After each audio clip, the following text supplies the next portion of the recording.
நான் சொல்ல போற உண்மை கொஞ்சம் ஷாக்கிங்கா இருக்கும். நிறைய பேரு டிஎம் பண்ணிருந்தீங்க.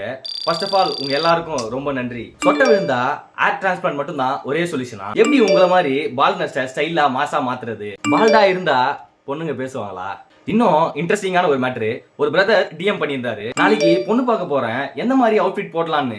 ஆனஸ்ட்லி சொல்லணும்னா இந்த மாதிரி கேள்விகள்லாம் பாசிட்டிவ் எனர்ஜியாவும் இருக்கு, அதே போல ஷாக்கிங்காவும் இருக்கு. சரி, ஸ்ட்ரைட்டா மேட்ருக்கே வருவோம். ஏர் டிரான்ஸ்பிளான்ட் பண்றது நல்லதும் தான், சேஃபும் தான். ஆனா பொண்ணுக்காக மட்டும் தான் பண்றேன்னு சொன்னா அது வேஸ்ட் தான் ப்ரோ. சொட்டையா இருந்தா பொண்ணுங்களுக்கு பிடிக்காதுன்னு இன்னமும் நீங்க நினைச்சிட்டு இருந்தீங்கன்னா உங்களை விட ஒரு முட்டாள் யாருமே கிடையாது. ஒன்னு இல்ல ரெண்டு இல்ல, கோடி கணக்குல இங்க பொண்ணுங்க இருக்காங்க. அவங்க எல்லாருமே முடிய மட்டும் பாக்குறது இல்ல, character, habits, confidence, caring nature. First உங்க மைண்டை ஃபிக்ஸ் பண்ணுங்க, அப்புறம் ஏர் ஃபிக்ஸ் பண்ணலாமா வேணாமான்னு அப்புறம் யோசிப்போம். நெக்ஸ்ட், வீக்லி ஒன்ஸ் ஜீரோல ட்ரிம்மர் யூஸ் பண்ணி ஹெட்ல இருக்கிற ஏரை ரிமூவ் பண்ணிடுவேன். பியர்டை ஷேப்பா மெயின்டைன் பண்ணிடுவேன். ஹெட் ரொம்ப சென்சிட்டிவான ஏரியானால ரொம்ப நேரம் டைம் எடுத்தாலும் பரவாயில்லன்னு பொறுமையா மெயின்டைன் பண்ணுவேன். முடி இருந்தா தான் ஸ்டைலுன்னு இல்ல ப்ரோ, கான்ஃபிடன்ஸ் இருந்தா தான் ரியல் ஸ்டைலு. அப்புறம் உங்க ஆளே சொல்லுவாங்க என் ஆள் மாசுன்னு.